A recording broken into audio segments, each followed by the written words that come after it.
ಆನೇಕಲ್ ತಾಲೂಕಿನ ಮಂಚನಹಳ್ಳಿ ಗ್ರಾಮದಲ್ಲಿರುವ ಯೇಸು ಪವಿತ್ರ ಸಭೆಯ ಆವರಣದಲ್ಲಿ ಗುಡ್ ಫ್ರೈಡೆ ಯೇಸುವಿನ ತ್ಯಾಗ ಮತ್ತು ಮರಣ ದಿನವನ್ನಾಗಿ ಇದನ್ನು ಆಚರಿಸಲಾಗುತ್ತದೆ. ಈ ದಿನ ಕ್ರೈಸ್ತರಿಗೆ ಅತ್ಯಂತ ಪವಿತ್ರ ಉಪವಾಸ ಮತ್ತು ಪ್ರಾರ್ಥನೆಯೊಂದಿಗೆ ಆಚರಿಸಲಾಯಿತು. ಯೇಸುವಿನ ತ್ಯಾಗ ಮತ್ತು ಪುನರುತ್ಥಾನದ ಭರವಸೆಯನ್ನು ಇದು ಸಂಕೇತಿಸುತ್ತದೆ. ತ್ಯಾಗ, ಪ್ರೀತಿ, ಕ್ಷಮೆ ಕ್ರೈಸ್ತರ ಪ್ರಮುಖ ಅಂಶಗಳು ಎಂದು ಯೇಸು ಕ್ರಿಸ್ತರು ಶಿಲುಬೆಗೆ ಏರುವುದರೊಂದಿಗೆ ಅಂದು ತೋರಿಸಿಕೊಟ್ಟಿದ್ದಾರೆ. ಆದ್ದರಿಂದ ಇದನ್ನು ಗುಡ್ ಫ್ರೈಡೆ ಎಂದು ಕರೆಯಲಾಗುತ್ತದೆ. ಯೇಸು ಪವಿತ್ರ ಸಭೆ ಆವರಣದಲ್ಲಿ ಬೆಳಗ್ಗೆಯಿಂದಲೇ ಉಪವಾಸ ಪ್ರಾರ್ಥನೆಯಲ್ಲಿ ಭಕ್ತರು ನಿರತರಾಗಿದ್ದಾರೆ. ಯೇಸು ಕ್ರಿಸ್ತರು ಶಿಲುಬೆಗೆ ಏರುವ ಮುನ್ನ ಅನುಭವಿಸಿದ ಯಾತನೆಯನ್ನು ಸ್ಮರಿಸಿ ಪ್ರಾರ್ಥಿಸಲಾಯಿತು. ಒಂದೊಂದು ಹಂತದಲ್ಲಿ ಪ್ರಪಂಚದ ಶಾಂತಿಗಾಗಿ, ಉತ್ತಮ ಆಡಳಿತ ನಡೆಸುವ ರಾಜಕಾರಣಿಗಳಿಗಾಗಿ, ಉತ್ತಮ ಸಮಾಜಕ್ಕಾಗಿ, ಸರ್ವಧರ್ಮ ಜನಾಂಗದ ಯೋಗಕ್ಷೇಮಕ್ಕಾಗಿ ಹಾಗೂ ವಿವಿಧ ಉದ್ದೇಶಗಳಿಗಾಗಿ ಪ್ರಾರ್ಥಿಸಲಾಗುವುದು.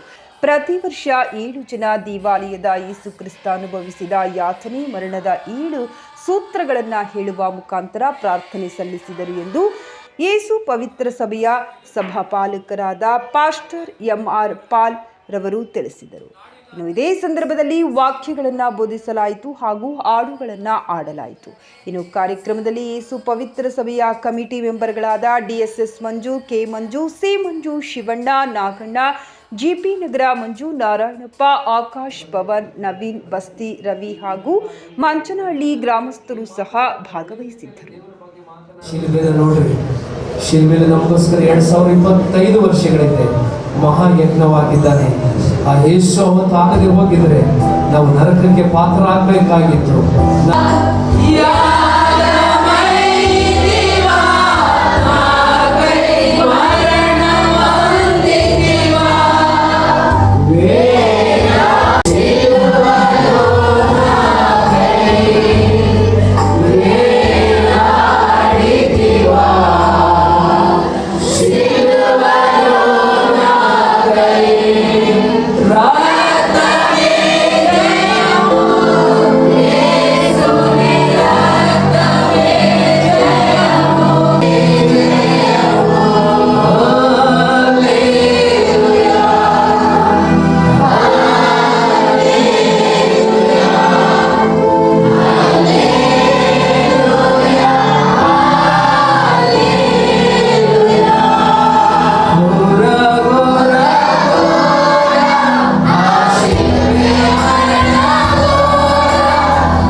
ಅವರನ್ನ ನಾವು ನೆನಪು ಮಾಡಿಕೊಳ್ಳೋಣ. ಮತ್ತು 40-45 ದಿನ ದೇವರ ವಾಕ್ಯಗಳನ್ನು, ಶಿಲುಬೆ 7 ಮಾತುಗಳನ್ನು 7 ಜನ ಯೌವನಸ್ಥರು ಮತ್ತು ಸಹ ಸೇವಕರು ಅವರಿಗೆ ಕಲಿಸಿಕೊಟ್ಟು ಅವರನ್ನ ಇವತ್ತು ದೇವರ ಸಾನ್ನಿಧ್ಯದಲ್ಲಿ ನಿಲ್ಲಿಸಲಿಕ್ಕೆ ಬಹಳ ನಾವು ಸಂತೋಷ ಪಡೋರಾಗಿದ್ದೇವೆ. ಯಾಕಂದ್ರೆ ಈ ಕಾಲದಲ್ಲಿ ಯೌವನಸ್ಥರು ಅವರದೇ ಆದ ಮನಸ್ಥಿತಿ, ಅವರದೇ ಆದ ಆಲೋಚನೆಗಳಲ್ಲಿ ಇರ್ತಾರೆ. ಇವತ್ತು ದೇವರಿಗೆ ಅದನ್ನ ಡೆಡಿಕೇಶನ್ ಮಾಡಬೇಕು, ಸಮರ್ಪಣೆ ಮಾಡಬೇಕು ಎಂಬುದಾಗಿ ಬಹಳ ಶ್ರದ್ಧೆ ಭಕ್ತಿಯಿಂದ ಬಂದು ಮಕ್ಕಳು ಕೂತ್ಕೊಂಡಿದ್ದಾರೆ. ಅವರನ್ನು ಮತ್ತು 7 ವಾಕ್ಯಗಳನ್ನು ಹೇಳುವಂತ ಮಕ್ಕಳಿಗೂ ನಾವು ಜೋರಾಗಿ ಚಪ್ಪಾಳೆ ತಟ್ಟಿ ದೇವರನ್ನು ಹೆಚ್ಚಾಗಿ ಆಶೀರ್ವಾದ ಮಾಡಲಿ ಎಂಬುದಾಗಿ ನಾವು ಕೇಳ್ಕೊಳ್ಳೋಣ ಪ್ರೇರೆ. ಮುಂದಿನ ಭಾಗವನ್ನ ನಮ್ಮ ಮಧ್ಯದಲ್ಲಿ ಪಾಸ್ಟರ್ ಅವರು ತೆಗೆದುಕೊಳ್ತಾರೆ. ನಾವೆಲ್ಲರೂ ಶ್ರದ್ಧೆ ಭಕ್ತಿಯಿಂದ ಕೂತ್ಕೊಳ್ಳೋಣ. ಪ್ರೀತಿಯ ವಂದನೆಗಳನ್ನು ಸಲ್ಲಿಸ್ತೇನೆ.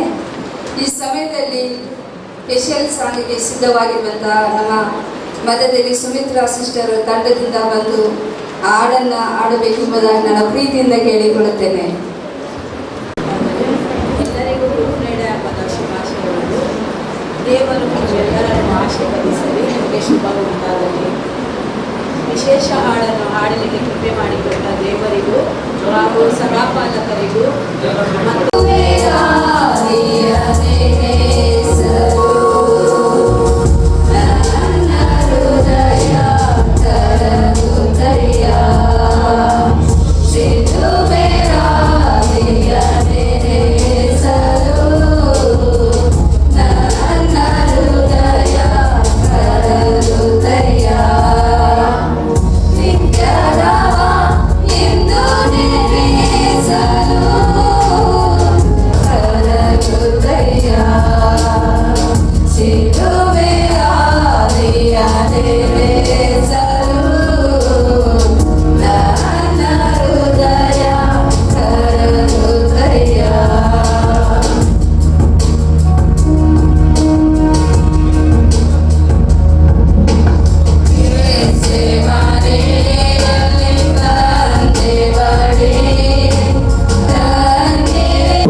ಯೆಹೋವನ ಬಾಹು ಯಾರಿಗೆ ಗೋಚರವಾಗಿತ್ತು?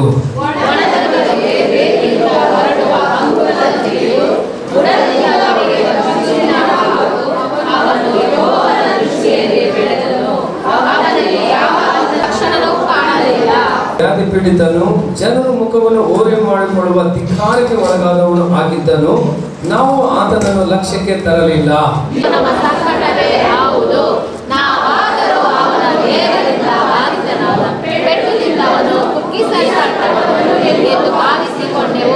ಜಜ್ಜಲ್ಪಟ್ಟನು, ನಮಗೆ ಸುಕ್ಷೇಮವನ್ನು ಕೊಡುವ ದಂಡನೆಯನ್ನು ಅವನು ಅನುಭವಿಸಿದನು. ಅವನ ಬಾಸುಂಡಿಗಳಿಂದ ನಮಗೆ ಗುಣವಾಯಿತು. ಬಾಯಿ ತೆರೆಯಲೇ ಇಲ್ಲ.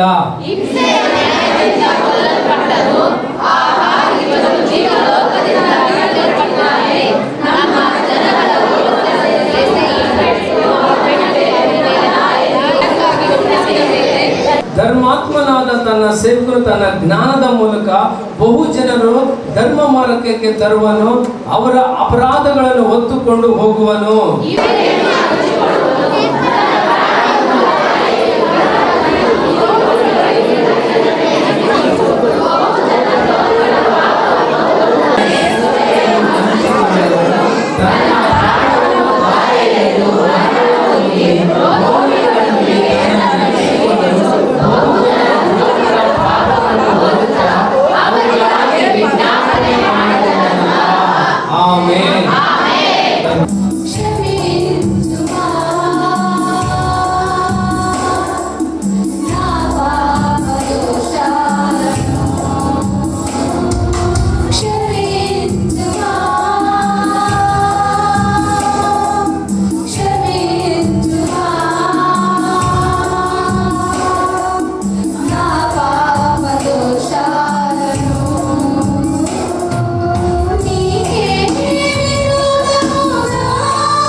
ದೇವರು ನಮ್ಮೊಟ್ಟಿಗೆ ಅಲ್ಲ ನನ್ನೊಟ್ಟಿಗೆ ಮಾತನಾಡಲೆಂಬುದಾಗಿ ನಾವೆಲ್ಲರೂ ಹಾಗೆ ನಾವು ಪ್ರಾರ್ಥನೆ ಮಾಡುವಾಗ ಮಾಡಿಕೊಳ್ಳೋಣ. ಪರಿಶುದ್ಧನು, ಮಹೋನ್ನತನು, ಜೀವ ಸ್ವರೂಪನು, ಜೀವುಳ್ಳ ದೇವರು, ನಿತ್ಯನಾದ ತಂದೆ, ಸಮಾಧಾನದ ಪ್ರಭುವು ಆಗಿರುವಂಥ ನಜರೇತನಾದ ಯೇಸು ಸ್ವಾಮಿ, ಈ ಉದಯ ಕಾಲಕ್ಕಾಗಿ ನಾವು ಸ್ತೋತ್ರ ಮಾಡ್ತೀವಪ್ಪ.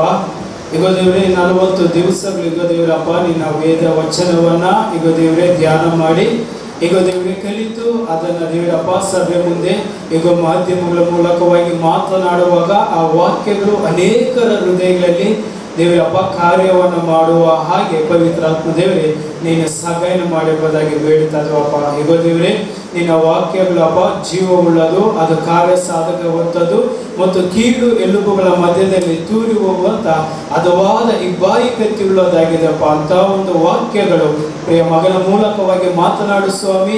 ಈಗ ದೇವರ ಮಾತುಗಳನ್ನು ಕೇಳಿಸಿಕೊಂಡಂತ ನಾವುಗಳು ಅದರಂತೆ ಕೈಗೊಂಡು ನಡೀಲಿಕ್ಕೆ ಪವಿತ್ರಾತ್ಮ ದೇವರೇ ನಮ್ಮೊಬ್ಬೊಬ್ಬರಿಗೂ ನೀನು ಸಹಾಯ ಮಾಡು ಎಂಬುದಾಗಿ ಪ್ರಾರ್ಥಿಸ್ತಾ ಇದ್ದೇವೆ ಸ್ವಾಮಿ. ಹೀಗೆ ದೇವರೇ ಎಲ್ಲ ಸ್ತುತಿಯು ಘನ ಮಾನ ಮಹಿಮೆ ನಿಮಗೆ ಉಂಟಾಗಲಿ, ನಾವು ಕಡಿಮೆ ಆಗಬೇಕೆಂಬುದಾಗಿ. ಈಗ ದೇವರೇ ಅಪ್ಪ, ಕಲ್ವಾರಿ ಶಿಲುಬೆಯಲ್ಲಿ ಮೊದಲನೇ ಮಾತನ್ನ ಈಗ ತಂದೆಯೇ ಅವರನ್ನು ಕ್ಷಮಿಸು, ಅವರು ಏನು ಮಾಡುತ್ತಾರೋ ಅರಿಯಿರಿ ಎಂಬುದಾಗಿ ಹೇಳಿದೆ ಅಪ್ಪ. ಆ ವಾಕ್ಯದ ಗುಡಾರ್ಥವನ್ನ ಪ್ರಿಯ ಮಗನ ಮೂಲಕವಾಗಿ ಪ್ರಕಟಪಡಿಸು, ತಿಳಿಯಪಡಿಸು, ಕಲಿಸಿಕೊಡು ಎಂಬುದಾಗಿ ಈಗ ನಜರೇತನಾದ ಯೇಸು ಕ್ರಿಸ್ತನ ನಾಮದಲ್ಲಿ ಪ್ರಾರ್ಥಿಸಿದ್ದೀವಿ ಜೀವಳ ತಂದೆ. ಹಲ್ಲೆಲೂಯಾ. ದೇವರ ಪರಿಶುದ್ಧ ನಾಮಕ್ಕೆ ಸ್ತೋತ್ರ ಉಂಟಾಗಲಿ. ಎಲ್ಲರಿಗೂ ಮುಳುಗಡೆ ಹಬ್ಬದ ಶುಭಾಶಯಗಳು. ಈ ಶಿಲುಬೆ ಧ್ಯಾನ ಕೂಟಕ್ಕೆ ಬಂದಿರುವ ನಿಮ್ಮೆಲ್ಲರಿಗೂ ನನ್ನ ಪ್ರೀತಿಯ ವಂದನೆಗಳು ಹಾಗೂ ಕರ್ತನ ಬೋಧನೆಗೆ ನನ್ನ ಪ್ರೀತಿಯ ಸ್ವಾಗತ.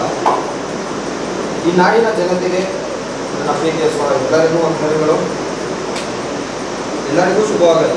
ಈ ದಿನ ಯೇಸು ಸ್ವಾಮಿ ಶಿಲುಬೆಯಲ್ಲಿ ಆಡಿದಂಥ ಮೊದಲನೆಯ ಮಾತನ್ನು ಧ್ಯಾನ ಮಾಡೋಣ. ಅದಕ್ಕೂ ಮೊದಲು ನಮಗೆ ಮಾತನಾಡಲು ಅವಕಾಶ ಮಾಡಿಕೊಟ್ಟಂಥ ತಂದೆಯ ದೇವರಿಗೂ, ನನ್ನ ಸಹಾಯಕನಾದ ಪವಿತ್ರಾತ್ಮನಿಗೂ, ನನ್ನ ಯೇಸು ಕ್ರಿಸ್ತನಿಗೂ ಹೆಸರಿನಲ್ಲಿ ವಂದನೆಗಳು. ಹಾಗೂ ನನಗೆ ಮಾತನಾಡಲು ಅವಕಾಶ ಮಾಡಿಕೊಟ್ಟಂತಹ ಸಭಾಪಾಲಕರಿಗೂ ನನ್ನ ವಂದನೆಗಳು. ಹಾಗೂ ನನಗೆ ಈ ವಾಕ್ಯಪತ್ರವನ್ನು ಕಳಿಸಿಕೊಟ್ಟಂಥ ಮುಂಜಾನವರಿಗೂ ವಂದನೆಗಳು. ಇಲ್ಲಿ ಕೂಡಿ ಬಂದಂಥ ಎಲ್ಲರಿಗೂ, ದೇವ ಮಕ್ಕಳಿಗೂ ನನ್ನ ಪ್ರೀತಿಯ ವಂದನೆಗಳು. ಈ ದಿನ ಯೇಸು ಸ್ವಾಮಿ, ಈ ದಿನ ಶಿಲುಬೆ ಧ್ಯಾನ ವಾಕ್ಯದ ಶಿರೋನಾಮ ಕ್ಷಮಿಸುವ ಹೃದಯ ಅಥವಾ ಸೇರಿಸಿಕೊಳ್ಳುವ ಗುಣ. ಅದಕ್ಕೆ ಆಧಾರ ವಾಕ್ಯ ಲೂಕ 23:34. ಯಾರಾದರೂ? ಆಗ ಯೇಸು, ತಂದೆಯೇ ಅವರಿಗೆ ಕ್ಷಮಿಸು, ತಾವು ಏನು ಮಾಡುತ್ತೇವೆಂಬುದನ್ನು. ಕ್ಷಮಿಸುವ ಬಗ್ಗೆ ಮಾತನಾಡುತ್ತಿದ್ದಾನೆ. ಆತನ ದೇಹವೆಲ್ಲ ಗಾಯವಾಯಿತು. ಆತನನ್ನು ಹೊಡೆದು ಗಾಯ ಮಾಡಿದ್ದಾರೆ. ರಾತ್ರಿಯಲ್ಲಿ ನ್ಯಾಯ ವಿಚಾರಣೆ ಮಾಡಿದ್ದಾರೆ. ಒಂದು ಕಡೆ ಒಬ್ಬನು ಹೊಡೆದು ಪ್ರವಾದನೆ ಹೇಳುವೆಂದು ಆತನನ್ನು ಹಗೆ ಮಾಡುತ್ತಿದ್ದಾನೆ. ಇನ್ನೊಂದು ಕಡೆ ಆತನನ್ನು ಮುಳ್ಳಿನ ಕಿರೀಟವನ್ನು ಆತನಿಗೆ ಹಾಕಿದ್ದಾರೆ. ಅದೇ ರೀತಿ ಆತನಿಗೆ ಕೈಕಾಲಿಗಳಿಗೆ ಮಳೆಯನ್ನು ಹೊಡೆದು ಆತನಿಗೆ ಕದಲಲು ಆಗುತ್ತಿರಲಿಲ್ಲ. ಅಂಥ ಗಳಿಗೆಯಲ್ಲೂ ಆತನು ನಾವೆಲ್ಲರೂ ಮಾಡಿರುವಂಥ ಪಾಪಗಳಿಗೂ ಹಾಗೂ ಶಾಪಗಳಿಗಾಗಿ ಕ್ಷಮಿಸು ಎಂದು ಕೇಳಿಕೊಳ್ಳುತ್ತಿದ್ದಾರೆ. ಒಂದು ವೇಳೆ ಆ ಗಳಿಗೆಯಲ್ಲೂ ಕ್ಷಮಿಸದೆ ಹೋದರೆ ಅವರು ನಾಶವಾಗುತ್ತಿದ್ದರು. ದೇವರು ಎಲ್ಲರೂ ರಕ್ಷಿಸಲ್ಪಡಬೇಕು ಎಂಬುದೇ ಆತನ ಚಿತ್ತವಾಯಿತು. ಆತನಿಗೆ ಲೋಕದಲ್ಲಿಲ್ಲ ಎಲ್ಲ ಜನರು ನಾಶವಾಗದೆ ರಕ್ಷಿಸಲ್ಪಡಬೇಕು ಎಂಬುದೇ ಆತನ ಚಿತ್ತ. ಆದರೆ ಮೊದಲು ನಾನು ಕ್ಷಮಿಸು ಎಂದು ಹೇಳಿ ಪ್ರಾರಂಭಿಸಿದನು. ಕ್ಷಮಿಸದೆ ಹೋದರೆ ಅಲ್ಲಿರುವಂಥ ಸಿಪಾಯಿಗಳು, ಜನರು ಮತ್ತು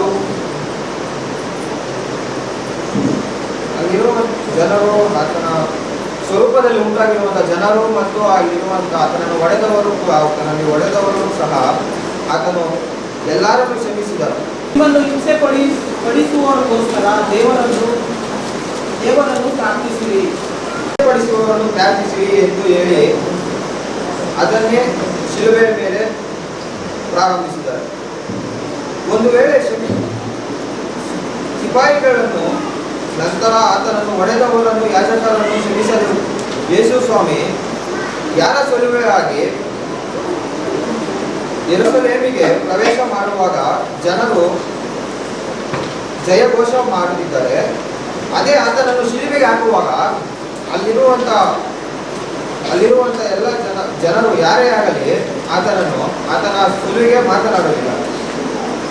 ಕರ್ತನು ಕ್ಷಮಿಸಿದ ಹಾಗೆ ಒಂದು ವೇಳೆ ನಾವು ಸಹ ನಮ್ಮ ಮನೆ ಕುಟುಂಬದಲ್ಲಿ ನಮ್ಮ ಕುಟುಂಬಗಳಲ್ಲಿರುವ ಎಲ್ಲ ಜನರನ್ನು ನಾವು ಕೂಡ ಕ್ಷಮಿಸಬೇಕು. ಅವರನ್ನು ಸಾಕ್ಷಿ ಅವರು ತಮ್ಮ ಬಟ್ಟೆಗಳನ್ನು ತೆಗೆದು ಸೌಲನೆಂಬ ಒಬ್ಬ ಯೌವನಸ್ಥನ ಕಾಲುಗಳ ಬಳಿಯಲ್ಲಿ ಇಟ್ಟರು. ಅವನು ಕರ್ತನ ಹೆಸರನ್ನು ಹೇಳಿ, ಯೇಸು ಸ್ವಾಮಿಯೇ, ನನ್ನ ಆತ್ಮವನ್ನು ಸೇರಿಸಿಕೊಂಡು ಮೊಣಕಾಲೂರಿ ಪ್ರಾರ್ಥಿಸಿದನು. ದ್ವೇಷವನ್ನ ಹರಡದೆ ಪ್ರೀತಿಯನ್ನ ಎಷ್ಟು ಸಾಧ್ಯವೋ ಅಷ್ಟು ಹರಡಲಿಕ್ಕೆ ಆತನು ತುಂಬ ಪ್ರಯತ್ನ ಪಟ್ಟ. ಈ ಕ್ಷಮಾಪಣೆ ಬೇರೆ ಕ್ರೈಸ್ತರಿಗೆ ಮಾತ್ರ ಅಲ್ಲ, ಇವತ್ತು ತತ್ವಜ್ಞಾನಿಗಳು, ಗುರುಜಿಗಳು, ಲೋಕದಲ್ಲಿ ಎಲ್ಲ ಧರ್ಮದವರು ಈ ಶಿಲುಬೆಯಲ್ಲಿ ಯೇಸು ಸ್ವಾಮಿ ಹಾಡಿದ ಈ ಮಾತಿಗೆ ಅನೇಕ ಜನರು ಮರಳಾಗ್ತಾರೆ. ಏನಪ್ಪ, ಶಿಲುಬೆಯಲ್ಲಿ ಯೇಸು ಸ್ವಾಮಿ ಅಷ್ಟೊಂದು ನೋವಿನಲ್ಲಿ ಇದ್ರೂ ಸಹ ಒಂದು ಕ್ಷಮಾಪಣೆ ಕೊಟ್ಟರಲ್ಲ, ಅವರ ತತ್ವ, ಅವರ ಸಿದ್ಧಾಂತ, ಅವರ ಬೋಧನೆ ಬಹಳ ಅಗಮ್ಯ ವಿಷಯ, ಅಗಮ್ಯವಾದದ್ದು. ಅಲ್ಲದೋಯ್ಯ, ಕೊಲೊಸ್ಸೆದಲ್ಲಿ ಸಹ ನಮಗೆ ದೇವರು ಒಂದು ಮಾತನ್ನು ಹೇಳ್ತಾರೆ 3ರಲ್ಲಿ ನೋಡ್ರಿ, ಏನು ಹೇಳ್ತಾರೆ, ಮತ್ತೊಬ್ಬನ ಮೇಲೆ ತಪ್ಪು ಹೊರಿಸೋದಕ್ಕೆ ಕಾರಣವಿದ್ದರೂ ತಪ್ಪು ಹೊರಿಸದೆ. ಅಲ್ಲಿ ಯೇಸು ಸ್ವಾಮಿ ಅನೇಕ ಜನರ ಮೇಲೆ ತಪ್ಪು ಹೊರಿಸಬಾರ್ದಾಗಿತ್ತು ದೇವರಿಗೆ. ಅಲ್ಲಿ ಮನುಷ್ಯನಾಗಿ ಬಂದಿದ್ದಾನೆ, ಮಹಾಯಜ್ಞವಾಗ್ತಾ ಇದ್ದಾನೆ, ತಪ್ಪು ಹೊರಿಸ್ಬೋದು. ಯಾಕಂದ್ರೆ ಯೇಸು ಸ್ವಾಮಿ ಯಾರಿಗೂ ಏನೂ ಕೇಡು ಮಾಡಲಿಲ್ಲ. ಅಲ್ಲಿ ಆಕ್ಚುಲಿ ಒಳ್ಳೆಯದೇ ಮಾಡ್ತಾ ಬಂದ, ರೋಗಿಗಳನ್ನು ಸ್ವಸ್ಥತೆ ಮಾಡ್ದ, ಕುಷ್ಠರೋಗಿಗಳನ್ನು ವಾಸಿ ಮಾಡ್ದ, ಪಾಪಿಗಳನ್ನು ರಕ್ಷಣೆ ಮಾಡ್ದ, ಪ್ರೀತಿ ಮಾಡ್ದ, ಆಮೇಲೆ ಸಮರಕ್ಕೆ ಹೋದ, ಶೆಡ್ಯೂಲ್ ಕ್ಯಾಸ್ಟ್ ಜನರ ಮಧ್ಯದಲ್ಲಿ ಅಲ್ಲಿ ಹೋಗಿ ದೇವರ ಸುವಾರ್ತೆಯನ್ನು ಸಾರ್ದ. ಬಹಳ ಅನ್ಯೂನ್ಯತೆಯನ್ನ, ಬಹಳ ಸಭ್ಯತೆಯನ್ನ, ಬಹಳ ಸಾರಸ್ಯವಾದ ಘಟನೆಗಳನ್ನು ದೇವರು ಮಾಡುತ್ತಾ ತಂದೆಯ ಹೃದಯವನ್ನು ಜನರಿಗೆ ಪ್ರಕಟಪಡಿಸುತ್ತಾ ಬಂದ. ಅಂತಹ ಒಳ್ಳೆಯ ಮಹಾ ಸ್ವರೂಪಿ, ಪ್ರೀತಿ ಸ್ವರೂಪನಾದ ದೇವರನ್ನ ಜನರು ದ್ವೇಷ ಮಾಡ್ತಾರೆ, ಅವರನ್ನ ಶಿಲುಬೆಗೆ ಹಾಕ್ಸು ಅಂತ ಹೇಳ್ತಾರೆ. ಅಲ್ಲಿ ಒಂದು ವೇಳೆ ಯೇಸು ಸ್ವಾಮಿ ಕ್ಷಮಾಪಣೆ ಕೊಡದೆ ಹೋದ್ರೆ ಅಲ್ಲಿ ಇರುವಂತ ಜನರು ನಾಶವಾಗ್ತಾ ಇದ್ರು. ಅದು ಕೂಡ ಸತ್ಯ. ಅಲ್ಲದೋಯ್ಯ, ಅದಕ್ಕೆ ಯೇಸು ಸ್ವಾಮಿ ಹೇಳ್ತಾರೆ, ಒಬ್ಬರ ಮೇಲೆ ಒಬ್ಬರು ತಪ್ಪು ಹೊರಿಸೋದಕ್ಕೆ ಕಾರಣ ಸಿಕ್ಕಾಪಟ್ಟೆ ಸಿಗ್ತದೆ. ನಮಗೆ ತಪ್ಪು ಹೊರಿಸೋದಕ್ಕೆ ಸಣ್ಣ ಸಣ್ಣ ವಿಷಯಕ್ಕೂ ಕಾರಣ ಸಿಗ್ತದೆ. ಒಂದು ವೇಳೆ ಅದನ್ನೇ ಮಾಡ್ಕೊಳ್ತಾ ಹೋದ್ರೆ ಪ್ರಪಂಚದಲ್ಲಿ ಪ್ರೀತಿ ಸತ್ತೋಗ್ಬಿಡ್ತದೆ, ದ್ವೇಷವನ್ನೇ ಮುಂದಾಡೋದಕ್ಕೆ ಬರ್ತದೆ. ಯೇಸು ಸ್ವಾಮಿ ದ್ವೇಷ ಮಾಡಲಿಕ್ಕೆ ಬಂದಿಲ್ಲ, ಪ್ರೀತಿ ಮಾಡಿ ಆ ದ್ವೇಷವನ್ನ ಸಾಯಿಸಲಿಕ್ಕೆ ಬಂದಿದ್ದಾರೆ. ಅದಕ್ಕೆ ದೇವ ಮಕ್ಕಳಿಗೆ ಜಗತ್ತಿನಲ್ಲಿ ಹೇಗೆ ನೀವು ಬದುಕಬೇಕಂದ್ರೆ ನಿಮ್ಮನ್ನ ದ್ವೇಷಿಸುವವರನ್ನ ಪ್ರೀತಿಸಿರಿ ಎಂಬುದಾಗಿ ಹೇಳ್ತಾರೆ. ಅಲ್ಲಲೂಯ್ಯ, ಏನ್ ಮಾಡ್ರಿ ಅಂತ ಹೇಳ್ತಾರೆ? ಪ್ರೀತಿಸಿರಿ. ಮತ್ತೆ ಅವ್ರು ಮಾಡುವ ತಪ್ಪುಗಳಿಗೋಸ್ಕರ ನೀವೇನ್ ಮಾಡ್ಬೇಕು? ಕ್ಷಮಾಪಣೆ ಕೊಡ್ಬೇಕು. ಏನ್ ಮಾಡ್ಬೇಕು ನೀವು? ಆಯ್ತು, ದೇವರು ನಿನ್ನ ಆಶೀರ್ವಾದ ಮಾಡಿ, ಹೋಗಪ್ಪ, ನೀನ್ ಮಾಡಿದ ತಪ್ಪುಗಳು ನಾನು ಕ್ಷಮಿಸಿದ್ದೀನಂತ ಹಾರ್ಟ್ಫುಲ್ಲಿ ಹೇಳ್ಬೇಕು. ನಾವೇನ್ ಮಾಡ್ತಾ ಇದೀವಿ ಅಂದ್ರೆ ಕ್ಷಮಿಸಿ ಬಿಟ್ಬಿಡ್ತಾ ಇದೀವಿ. ಕ್ಷಮಾಪಣೆ ಹಂಗಲ್ಲ, ಕ್ಷಮಿಸಿ ಅವರನ್ನ ನಾವು ಸೇರಿಸಿಕೊಳ್ಳೋದು. ಏನ್ ಮಾಡೋದು? ನಾವು ಯಾರನ್ನ ದ್ವೇಷ ಮಾಡಿದ್ವಿ, ಯಾರನ್ನ ಸಂಧಾನ ಮಾಡಿದ್ರೆ, ಯಾರಾದ್ರೂ ನಮ್ಮನ್ನ ನಿಮ್ಮೇಲೆ ದ್ವೇಷ ಇರಬಾರ್ದಪ್ಪ, ನೀವು ಸಹೋದರರು, ಒಂದೇ ಊರಿನವರು, ಒಂದೇ ಕುಟುಂಬದವರು, ನಿಮ್ಮೇಲೆ ಜಗಳ ಆಡ್ಬಾರ್ದು, ಸ್ಟೇಷನ್ಗೆಲ್ಲ ಕರ್ಕೊಂಡೋಗಿ ಸಂಧಾನ ಮಾಡ್ತಾರೆ. ಮಾಡ್ತಾರ ಮಾಡಲ್ವಾ? ಕೈ ಕೊಡಪ್ಪ ಅಂದ್ರೆ ಹಿಂಗ ಮಗ ತಿರ್ಸ್ಕೊಂಡು ಹಿಂಗ್ ಕೈ ಕೊಡ್ತೀರಾ ಕೊಡಲ್ವಾ? ಆದ್ರೆ ಒಳಗಡೆ ದ್ವೇಷ ಸತ್ತಿರಲ್ಲ. ಮೇಲೆ ಮಾತ್ರನೇ ಆ ಸಂಧಾನಕ್ಕೆ ರೆಸ್ಪೆಕ್ಟ್ ಕೊಟ್ಟು ನಾವೇನ್ ಮಾಡ್ತೀವಿ? ಆಯ್ತು ಹೋಗಪ್ಪ, ಕ್ಷಮಿಸಿದೀವಿ, ನಿಮ್ ತಂಡೆ ಅವ್ರಿಗೆ ಬೇಡ, ಅವ್ರ ತಂಡೆ ನಿಮ್ಗೆ ಬೇಡ ಅಂತಾರೆ. ಕ್ಷಮಾಪಣೆ ಹಂಗಲ್ಲ. ಸ್ವಲ್ಪ ನೋಡಪ್ಪ, ಸೌಂಡ್ ಸ್ವಲ್ಪ ದಯಮಾಡಿ. ಕ್ಷಮಾಪಣೆ ಅಂದ್ರೆ ಹಂಗಲ್ಲ. ಕ್ಷಮಿಸಿ ಅವರನ್ನ ನಮ್ಮ ಜೀವಿತಕ್ಕೆ ಬರಮಾಡಿಕೊಳ್ಳೋದು. ಇಲ್ಲಿ ಯೇಸು ಸ್ವಾಮಿ ಶಿಲುಬೆಯಲ್ಲಿ ಅವರನ್ನ ಕ್ಷಮಿಸಿ ಪರಲೋಕ ಸಂಸ್ಥಾನ ಕೊಡ್ತಾರೆ. ಆತನ ಎಲ್ಲಿದ್ದನೋ ಅಲ್ಲಿಗೆ ನೀವು ಬರಬೇಕೆಂಬುದಾಗಿ ಸ್ವಾಗತಿಸ್ತಾ ಇದ್ದಾನೆ. ಹಲ್ಲೆಲೂಯಾ. ಅದಕ್ಕೆ ದಯಮಾಡಿ ಕ್ರೈಸ್ತರು, ನಿಮ್ಮಲ್ಲಿ ಮೊದಲನೆಯ ಗುರುತು ಸಮಾಜದಲ್ಲಿ ಏನಪ್ಪಾ ಅಂದ್ರೆ, ಯಾರೇ ಏನೇ ಅಂದ್ರು ಅವ್ರು ಗೊತ್ತಿಲ್ಲದೆ ಮಾಡಿರ್ತಾರೆ. ಅವರು ನಿಜವಾಗ್ಲೂ ಸತ್ಯ ತಿಳ್ಕೊಂಡಿದ್ರೆ, ನಿಜವಾಗ್ಲೂ ಅವ್ರಿಗೆ ಸತ್ಯದ ಅರಿವಿದ್ರೆ ಅವ್ರು ನಿಮ್ಮನ್ನು ದ್ವೇಷ ಮಾಡಲ್ಲ. ನೀವು ಒಳ್ಳೇದು ಹೇಳಿದ್ರೆ, ಪ್ರೀತಿ ಮಾಡಿದ್ರೆ ಅವ್ರು ನಿಮ್ಮನ್ನು ದ್ವೇಷ ಮಾಡಲ್ಲ. ಅವ್ರು ಗೊತ್ತಿಲ್ಲದೆ ಕಾರಣ ಅವರ ತಪ್ಪ ಸಿದ್ಧಾಂತಗಳ ತಪ್ಪ ಬೋಧನೆಗಳು ಒಂದ್ ವೇಳೆ ಅವರ ತಲೆಯಲ್ಲಿ ಇರೋದ ಕಾರಣ ನಿಮ್ಮನ್ನು ದ್ವೇಷ ಮಾಡ್ತಾರೆ. ಹಾಗಾದ್ರೆ ನೀವು ಪ್ರೀತಿ ಮಾಡುವಂತ ಮಕ್ಕಳು ನಮ್ಮನ್ನು ದ್ವೇಷ ಮಾಡೋದು, ನಮ್ಮ ಕಂಪ್ಲೇಂಟ್ಸ್ ಕೊಡೋದು, ಅವ್ರು ಹೊಡೆದಾಗ ತಿರುಗಿ ಅವ್ರನ್ನ ರಿಟರ್ನ್ ಹೊಡೆಯೋದು, ಬೈದ್ರೆ ಅವ್ರನ್ನ ರಿಟರ್ನ್ ಬೈಯೋದು, ಹಿಂಗೆಲ್ಲ ಮಾಡೋದು ಕ್ರೈಸ್ತತ್ವ ಅಲ್ಲಿವೇ ಅಲ್ಲ. ಫಿರ್ಯಾದಿ ಎತ್ಕೊಂಡು ನ್ಯಾಯಾಲಯಕ್ಕೆ ಹೋಗೋದಲ್ಲ. ಒಂದು ಕೆನ್ನೆ ಕೊಡಿದ್ರೆ ಇನ್ನೊಂದು ಕೆನ್ನೆ ನೀವೇನ್ ಮಾಡ್ಬೇಕು? ತೋರಿಸ್ಬೇಕು. ತೋರಿಸುವಂತ ಪರಿಸ್ಥಿತಿ ಇಲ್ಲ. ನಾವ್ ಇದ್ದೀವಿ, ಇವಾಗ ಇದೀವಮ್ಮ, ಹಂಗಿದ್ದೀವಪ್ಪ. ಯಾರಾದ್ರೂ ಒಂದು ಕೆನ್ನೆಗೆ ಹೊಡೆದ್ರೆ ನಾವು ಇನ್ನೊಂದು ಕೆನ್ನೆ ತೋರಿಸ್ತೀವಿ. ಆ ಪರಿಸ್ಥಿತಿಯಲ್ಲಿ ಇದ್ವ? ಅಯ್ಯೋ, ನಾವಾಗ ತಿನ್ಬೇಕಂತ ತಿರುಗಿಸಿ ಹೊಡೆದ್ಬಿಡ್ತೀವಿ. ಇಲ್ಲ, ಶಿಲುಬೆಯಲ್ಲಿ ಯೇಸು ಸ್ವಾಮಿ ನಾನು ಕ್ಷಮಿಸಿದಂತೆ ನೀವು ಕ್ಷಮಿಸಬೇಕು, ಹಂಗಾಗೋದಕ್ಕಾಗಿ ಕ್ರೈಸ್ತರಾಗಿ ನೀವು. ಇಲ್ಲಾಂದ್ರೆ ಕ್ರೈಸ್ತರಾಗಬೇಡಿ. ನನ್ನ ತತ್ವ ಸಿದ್ಧಾಂತ ಬೋಧನೆಗಳನ್ನ ಸಾರುವುದಕ್ಕಾಗಿ ನೀವು ಕ್ರೈಸ್ತರಾಗಬೇಕು, ಹಿಂಬಾಲಿಸೋದಕ್ಕಾಗಿ ಕ್ರೈಸ್ತರಾಗಬೇಕು. ಹಲ್ಲೆಲೂಯಾ. ಒಬ್ಬ ಹುಡುಗನಿಗೆ ಕೇಳ್ತಾನೆ, ನನಗೆ ಕೋಪ ಜಾಸ್ತಿ, ನಾನು ಯಾರನ್ನ ಒಬ್ಬರನ್ನ ಕ್ಷಮಿಸಬೇಕಂದ್ರೆ ನನ್ನ ಕೈಲಿ ಆಗೋದಿಲ್ಲ, ನನಗೆ ತುಂಬಾ ಕೋಪ. ಈ ಕೋಪನ ಏನ್ ಮಾಡ್ಬೇಕಂತ ಈ ಮೀಟಿಂಗ್ ಅಲ್ಲಿ ಕೇಳ್ತಾರೆ. ಪಕ್ಕದಲ್ಲಿ ಈ ಮೀಟಿಂಗ್ ಅಲ್ಲಿ ಕೇಳ್ತಾರೆ. 3:30ವರೆಗೆ ಇರ್ಬೇಕು ನಾವು. ಎಷ್ಟವರೆಗೆ ಇರ್ಬೇಕು? ಇವಾಗ ನೀವು ಕಣ್ಣು ಮುಚ್ಚಿಬಿಟ್ರೆ ನಿಂತು ಹೋಗ್ಬಿಡ್ತೀರಿ. ಹಲ್ಲೆಲೂಯ ಹೇಳ್ರಿ, ಹಲ್ಲೆಲೂಯ. ಅವಾಗ ಹುಡುಗ ನಿಂತ್ಕೊಂಡು ಹೇಳ್ತಾನೆ, ಕ್ಷಮಿಸೋದಂದ್ರೆ ಏನು, ಕೋಪನ ತಣ್ಣಗೆ ಮಾಡ್ಕೊಳ್ಳೋದಂದ್ರೆ ಏನು, ನಿನಗೊಂದು ಸಣ್ಣ ಕತೆ ಹೇಳ್ತೀನಿ ಕೇಳಿಸ್ಕೊಬಿಡು, ಇದು ನಿನ್ನ ಜೀವಿತಕ್ಕೆ ಆ ಕೋಪ ತಣ್ಣಗೆ ಮಾಡೋದಕ್ಕೆ ಸಹಾಯ ಆಗ್ತದೆ ಅಂತ. ಹಲ್ಲೆಲೂಯ ಹೇಳಿ ಜೋರಾಗಿ, ಹಲ್ಲೆಲೂಯ. ಆಗ ಒಂದು ಕತೆ ಹೇಳ್ತಾನೆ. ಒಂದ್ಸರಿ ಫಾರಿನಲ್ಲಿ ಕೆಲಸ ಮಾಡ್ತಾರೆ. ತಾಯಿಗೆ ತಂದೆಗೆ ಅವ್ರಿಗೆ ಏನಾದರೂ ಇದು ಅಂದ್ರೆ ಏನು ಹೇಳ್ತಾನೆ,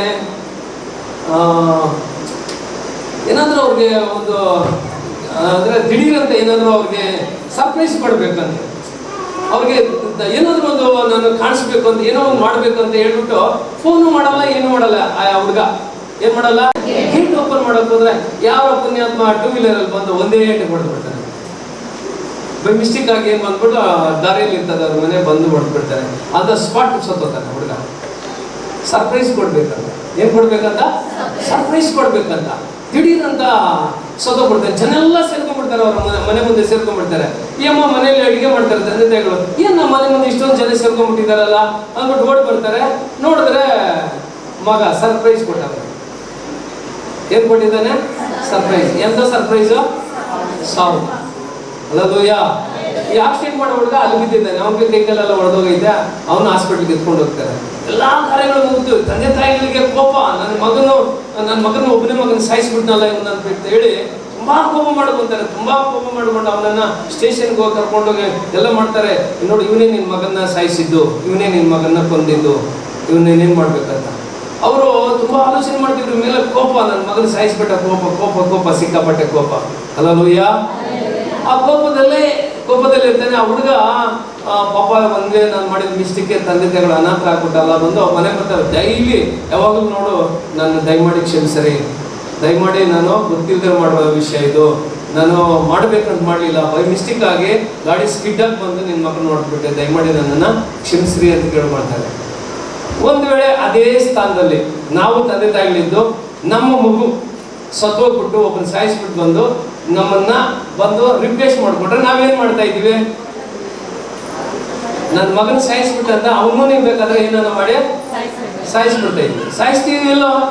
ಅದಕ್ಕೆ ಅವರು ಪಾಪ ಬಂದು ತುಂಬಾ ರಿಕ್ವೆಸ್ಟ್ ಮಾಡ್ಕೊಳ್ತಾರೆ. ನಾವು ಇವನನ್ನ ಸ್ಟೇಷನ್ಗೆ ಆಗಿ ಇವನು ಜೈಲಿಗೆ ಕಳಿಸಿ ಅವನು ನರಕದ ಏನು ಪ್ರಯೋಜನ ಬರಲ್ಲ ಅಂತೇಳಿ ಅವನನ್ನ ಮಗನಾಗಿ ಸ್ವೀಕಾರ ಮಾಡ್ಕೊಂಡು ಅವನಿಗೆ ಎಜುಕೇಶನ್ ಕೊಟ್ಟು ಒಳ್ಳೆ ಆಫೀಸರ್ ಮಾಡ್ತಾರೆ. ಅವನೇನ್ ಮಾಡ್ತಾರೆ, ಒಳ್ಳೆ ಆಫೀಸರ್ ಮಾಡ್ತಾರೆ. ಅವರು ತುಂಬಾ ಚೆನ್ನಾಗಿರ್ತಾರೆ, ಇವನು ತುಂಬಾ ಚೆನ್ನಾಗಿ ಒಂದೇ ಕುಟುಂಬದಲ್ಲಿ ಇರ್ತಾರೆ. ಆ ಹುಡುಗನಿಗೆ ಆ ಕಥೆ ಹೇಳ್ತಾರೆ, ಕ್ಷಮಿಸೋದಂದ್ರೆ ಬಿಟ್ಟು ಬಿಡೋದಲ್ಲಪ್ಪ, ಕ್ಷಮಿಸೋದಂದ್ರೆ ಅವನನ್ನು ನಮ್ಮ ಜೀವಿತಕ್ಕೆ ಬರಮಾಡ್ಕೊಳ್ಳೋದು, ನಮ್ಮ ಜೀವಿತಕ್ಕೆ ಒಬ್ಬ ಸದಸ್ಯನಾಗಿ ಮಾಡ್ಕೊಳ್ಳೋದು, ಒಂದು ಬಾಂಧವ್ಯವನ್ನು ಬೆಳೆಸ್ಕೊಳ್ಳೋದು, ನಾವು ಅವರಲ್ಲಿ ಸೇರ್ಕೊಳ್ಳೋದು. ಕ್ಷಮಿಸೋದಂದ್ರೆ ಆಯ್ತು ಹೋಗಪ್ಪ ಅಂತ ಬಿಟ್ಬಿಡೋದಲ್ಲ. ಹಲ್ಲೆಲೂಯ. ಆ ಹುಡುಗನ ಕೇಳಿದ್ರೆ ಇದು ಕೇಳಕ್ ಕಥೆ ತುಂಬಾ ಚೆನ್ನಾಗೈತೆ. ಆ ಹುಡುಗನ ಕೇಳ್ತಾರೆ, ನೋಡಪ್ಪ ಕ್ಷಮಿಸೋದಂದ್ರೆ ಹಿಂಗೆ. ಆ ತಂದೆ ತಾಯಿಗಳು ಕ್ಷಮಿಸಿ ಆ ಹುಡುಗನಿಗೆ ಎಜುಕೇಶನ್ ಕೊಟ್ಟು ಒಳ್ಳೆ ಆಫೀಸರ್ ಮಾಡ್ತಾರೆ.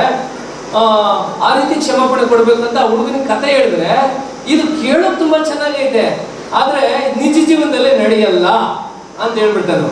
ಹಲ್ಲೆಲೂಯ. ನಡೀತದೆ. ಆ ಹುಡುಗ ಬೇರೆ ಯಾರಲ್ಲ, ನಿನ್ನ ಮುಂದೆ ನಿಂತ್ಕೊಂಡು ಮಾತಾಡ್ತಾರನೆ ಅವನೇ ನಾನು.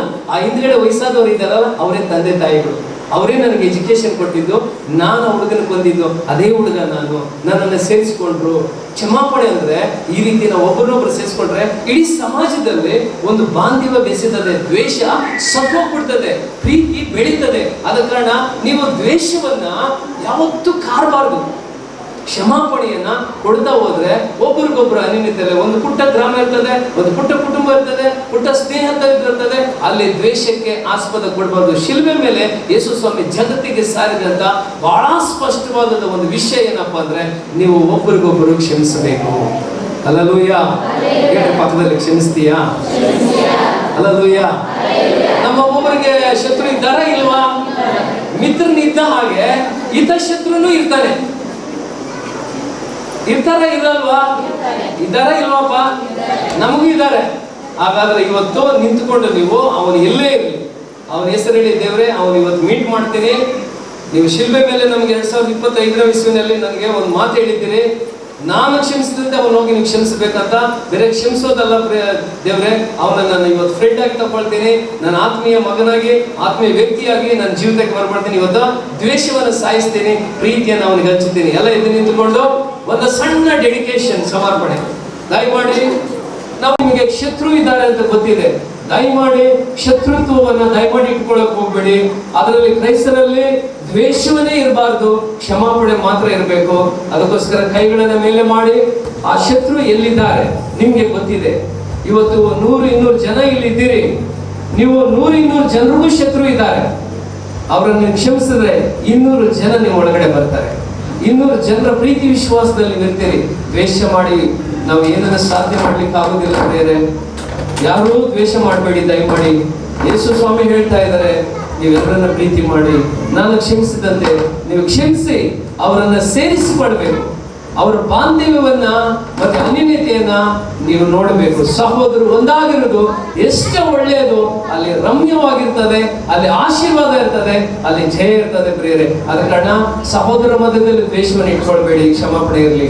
ಏನಾದರೂ ತಪ್ಪು ಮಾಡಿದ್ರೆ ನಮ್ಮ ತಂದೆ ತಾನೇ, ನಮ್ಮ ತಾಯಿ ತಾನೇ, ನನ್ನ ಮಗ ತಾನೇ, ನನ್ನ ಸಹೋದರ ತಾನೇ, ನಮ್ಮವರೇ ತಾನೇ ಎಂಬ ಒಂದು ನನ್ನತನವನ್ನ ನೀವು ನಿಮ್ಮ ಹೃದಯದಲ್ಲಿಟ್ಟುಕೊಂಡು ಈ ಶಿಲುಬೆಯ ಮೊದಲನೇ ಮಾತನ್ನ ನಿಮ್ಮ ಜೀವಿತಕ್ಕೆ ಬರಮಾಡಿಕೊಳ್ಳಿ. ಪರಿಶುದ್ಧನು ಮಹೋನ್ನತನಾದ ದೇವರೇ, ನಮ್ಮನ್ನ ನೀವು ಕ್ಷಮಿಸಿದ್ದಕ್ಕೆ ನಾವು ನಿಮ್ಮ ಆಲಯದಲ್ಲಿದ್ದೀವಿ ಸ್ವಾಮಿ.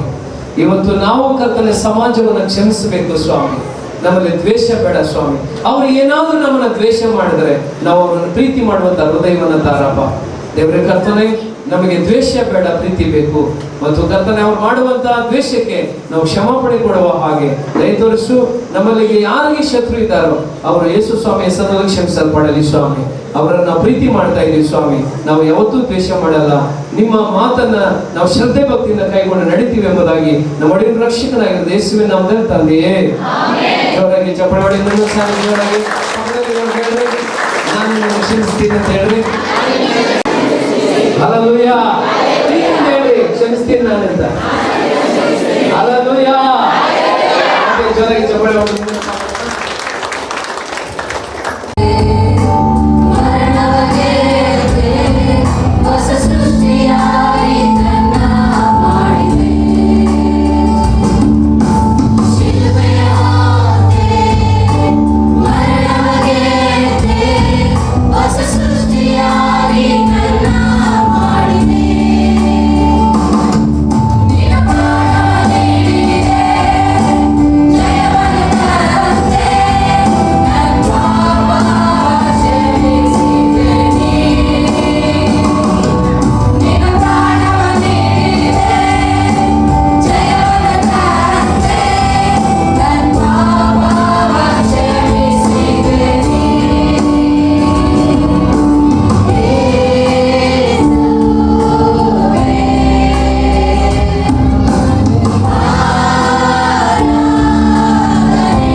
ಕರ್ತನೇ ಮಾತನಾಡುವ ಹಾಗೆ ನಾವು ಪ್ರಾರ್ಥಿಸಿಕೊಳ್ಳೋಣ. ಪರಿಶುದ್ಧನು ಮಹೋನ್ನತನು ಜೀವ ಸ್ವರೂಪನು ಜೀವಲೋಕದ ಅಧಿಪತಿಯಾದ ನಜರೇತಿನ ಯೇಸು ಕ್ರಿಸ್ತನಲ್ಲಿ ತಂದೆಯಾದ ದೇವರೇ, ಅಪ್ಪ ಈಗ ಕರ್ತನಾದ ದೇವರೇ, ಈ ಶಿಲುಬೆಯ ಧ್ಯಾನಕೂಟಕ್ಕೆ ನಮ್ಮಗಳನ್ನು ಕರೆತಂದಿದ್ದೀರಾ. ಆ ಒಂದು 2000 ವರ್ಷಗಳ ಹಿಂದೆ ಮೊದಲನೆಯ ಶತಮಾನದಲ್ಲಿ ಆ ಶಿಲುಬೆಯಲ್ಲಿ ನೀನು ಪಟ್ಟಂತ ವೇದನೆಯಲ್ಲಿಯೂ ಕೂಡ ಅದ್ಭುತವಾದಂಥ ಮಾತುಗಳನ್ನು ಮಾತನಾಡಿದ್ದೀರಾ. ಅದರಂತೆ ಸ್ವಾಮಿ, ಈ ವರ್ಷದಲ್ಲೂ ಕೂಡ 2025 ವರ್ಷಗಳವರೆಗೂ ಅದನ್ನು ನಾವು ಧ್ಯಾನಿಸಿಕೊಂಡು ಬಂದಿದ್ದೇವೆ. ಅಯ್ಯ, ನಮಗೆ ಅದು ಶಕ್ತಿಯು ಬಲವೂ ಆಗಿದ್ದುಕೊಂಡು ನಡೆಸಿರಿ. ಈಗ ಕರ್ತನೆ ಎರಡನೇ ಮಾತನ್ನ ಸ್ವಾಮಿ, ಪ್ರಿಯ ಮಾನಸಾಂತರ ಹೊಂದಿಕೊಂಡು ನಿನ್ನ ಕಡೆಗೆ ಬರುವ ಹಾಗೆ ಸಹಾಯ ಮಾಡಪ್ಪ. ಯೆರೆಮೀಯನಿಗೆ ಹೇಳಿದ ಪ್ರಕಾರವೇ ಈಗೋ ನಿನ್ನ ಬಾಯಲ್ಲಿ ನನ್ನ ಜೀವ ವಾಕ್ಯಗಳನ್ನು ಇಟ್ಟಿದ್ದೇನೆ ಎಂಬುದಾಗಿ ಪ್ರಿಯ ಮಗನ ಬಾಯಲ್ಲಿ ನಿನ್ನ ಜೀವವುಳ್ಳ ವಾಕ್ಯಗಳನ್ನು ಇಟ್ಟು ಏನು ಪ್ರಬೋಧಿಸಬೇಕು, ಏನು ಬೋಧಿಸಬೇಕು, ಏನು ಹೇಳಬೇಕು ಎಂಬುದಾಗಿ ಕಲಿಸಿಕೊಡ್ರಿ ಅಯ್ಯ. ಎಲ್ಲರ ಕಿವಿಗಳು ಚುರುಕಾಗಿರಲಿ ಎಂಬುದಾಗಿ ನಾವು ಪ್ರಾರ್ಥಿಸ್ತೇವೆ. ಕೇಳುವ ಹೃದಯ, ಕೇಳಿಸಿಕೊಳ್ಳುವ ಕಿವಿಗಳು ಚುರುಕಾಗಿದ್ದುಕೊಂಡು ಸತ್ಯವನ್ನ ಹೇಳ್ರಿ, ಸತ್ಯವು ನಿಮ್ಮನ್ನ ಬಿಡುಗಡೆ ಮಾಡ್ತದೆ ಎಂಬುದಾಗಿ ನಿನ್ನ ಮಗನೊಟ್ಟಿಗೆ ಸತ್ಯವನ್ನೇ ಮಾತನಾಡಿ ಇಡೀ ಲೋಕಕ್ಕೆ ಆ ಒಂದು ಶುಭ ವರ್ತಮಾನವನ್ನ ಸಾರುವಂತ ಧೈರ್ಯವನ್ನು ಕೊಟ್ಟು ತುಂಬಿಸಿ ನಡೆಸಿ ಎಂಬುದಾಗಿ, ಮಗನೊಟ್ಟಿಗೆ ಇದ್ದುಕೊಂಡು ನಿನ್ನ ಮಹಿಮೆಯಲ್ಲಿ ಚಲಿಸಿ ಎಂಬುದಾಗಿ ಈ ಒಂದು ಕರ್ತನೆ ಈ ಪ್ರಾರಂಭವನ್ನ ನಜರೇತಿನ ಯೇಸುವಿನ ಹೆಸರಿನಲ್ಲಿ ಪ್ರಾರಂಭಿಸಿಕೊಳ್ತೇನೆ ನಮ್ಮ ತಂದೆ. ದೇವರ ಶಿಲುಬೆಯ 2ನೇ ಮಾತನ್ನು ಮಾತನಾಡುವಂತೆ ನನಗೆ ಸಹಾಯ ಮಾಡಿದ ತಂದೆಯಾದ ದೇವರಿಗೂ ಮತ್ತು ನನ್ನ ಬಾಯಾಗಿರುವ ಪವಿತ್ರಾತ್ಮನಿಗೂ ಮತ್ತು ಯೇಸು ಕ್ರಿಸ್ತನಿಗೂ ನನ್ನ ಪ್ರೀತಿಯ ವಂದನೆಗಳು. ಶಿಲುಬೆಯ 7 ಮಾತುಗಳಲ್ಲಿ 7 ಅಮೂಲ್ಯ ಮಾತುಗಳಲ್ಲಿ 2ನೇ ಮಾತನ್ನು ಮಾತನಾಡಲು ನನಗೆ ಅವಕಾಶ ಮಾಡಿಕೊಟ್ಟಂತ ನಮ್ಮ ಪ್ರೀತಿಯ ಸಹಪಾಲಕರಿಗೂ ಮತ್ತು ನನಗೆ ಪ್ರಿಪೇರ್ ಮಾಡಿದಂಥ ಸಹ ಸೇವಕಿಯಾದ ನವ್ಯ ಸಿಸ್ಟರ್ ಅವರಿಗೂ ನನ್ನ ಪ್ರೀತಿಯ ವಂದನೆಗಳು. ನಿಮ್ಮೆಲ್ಲರಿಗೂ ನನ್ನ ಪ್ರೀತಿಯ ವಂದನೆ. ಓಕೆ, ನಾವು ಶಿಲುಬೆಯ 2ನೇ ಮಾತಿಗೆ ಹೋಗೋಣ. ಶಿಲುಬೆಯ ಧ್ಯಾನಕೂಟಕ್ಕೆ ಆರಿಸಲ್ಪಟ್ಟ ಶಿರೋನಾಮ ಮರಣದ ನೆರಳಿನಲ್ಲಿ ಕೃಪೆಯ ಧ್ವನಿ. ಎಲ್ಲ ನನ್ನೊಂದಿಗೆ ಹೇಳ್ತೀರಾ? ಮರಣದ ನೆರಳಿನಲ್ಲಿ ಕೃಪೆಯ ಧ್ವನಿ. ಇನ್ನೊಂದ್ಸತಿ, ಮರಣದ ನೆರಳಿನಲ್ಲಿ ಕೃಪೆಯ ಧ್ವನಿ. ಆ ಧ್ವನಿ ಯಾವುದಂತ ನಾವು ತಿಳ್ಕೊಳ್ಳೋಣ.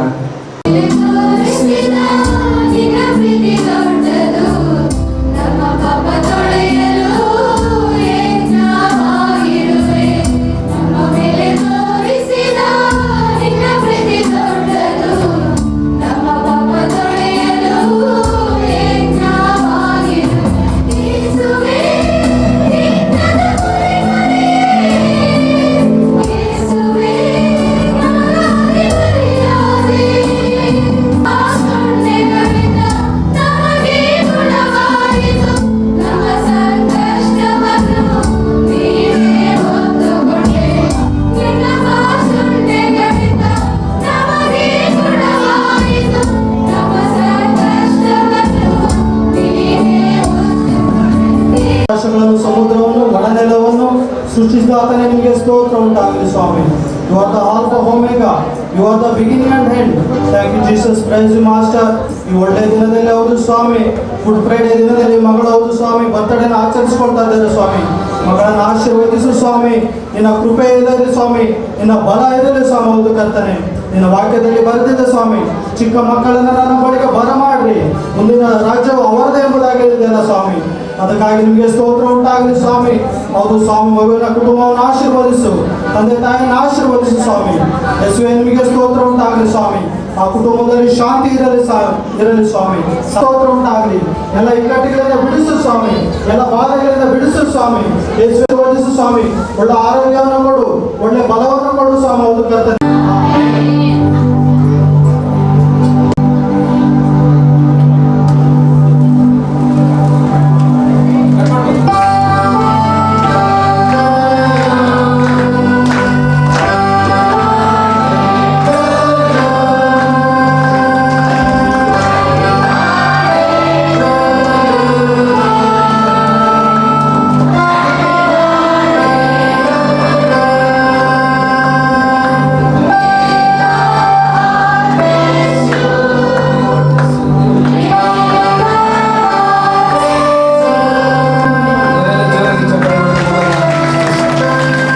ಮುರಿಯಲ್ಪಡಲಿ.